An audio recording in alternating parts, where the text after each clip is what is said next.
লন্ডনে মুখোমুখি হচ্ছেন প্রধান উপদেষ্টা অধ্যাপক মোহাম্মদ ইউনূস ও বিএনপির ভারপ্রাপ্ত চেয়ারম্যান তারেক রহমান। বাংলাদেশের রাজনীতির এক গুরুত্বপূর্ণ সন্ধিক্ষণে এই বৈঠক ঘিরে দৃষ্টি এখন লন্ডনের দিকে। জাতীয় নির্বাচন কবে হবে তা নিয়ে চলমান রাজনৈতিক অস্থিরতা খানিকটা কমেছে ভোটের সম্ভাব্য সময় ঘোষণায়। যদিও এপ্রিলের ভোট প্রস্তাব মেনে নেয়নি বিএনপি, তবু রাজনৈতিক অঙ্গনে এটি নিয়ে আলোচনা থেমে নেই। আলোচনার কেন্দ্রে ১৩ জুনের বৈঠক। লন্ডনে মোহাম্মদ ইউনূসের সঙ্গে তারেক রহমানের বৈঠকটি হয়ে উঠেছে রাজনৈতিক আলোচনার মূল কেন্দ্রবিন্দু। ভোটের দিনক্ষণ, সংস্কার, এমনকি জুলাই সনদ নিয়েও আলোচনা হতে পারে।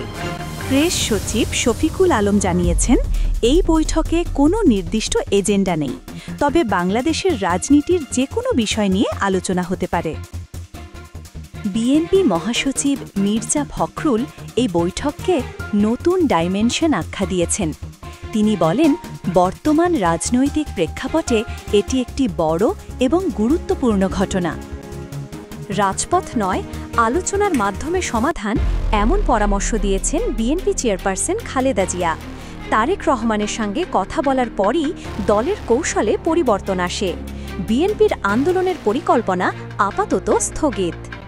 আগামী ডিসেম্বরের মধ্যে নির্বাচন অনুষ্ঠানের দাবিতে দৃঢ় অবস্থান নিয়ে এ লক্ষ্যে আগামী জুলাই থেকে মাঠের কর্মসূচিরও পরিকল্পনা করছিল বিএনপি। কিন্তু সে অবস্থান থেকে আপাতত কিছুটা সরে আসার ইঙ্গিত দিচ্ছেন নেতারা। বিএনপি নেতারা মনে করছেন, এই সৌজন্য সাক্ষাৎ দেশের রাজনৈতিক সংকট কাটিয়ে একটি গ্রহণযোগ্য নির্বাচনের পথ তৈরি করতে সহায়ক হতে পারে। বৈঠকে প্রাধান্য পেতে পারে নির্বাচনের সময় নির্ধারণের বিষয়টি।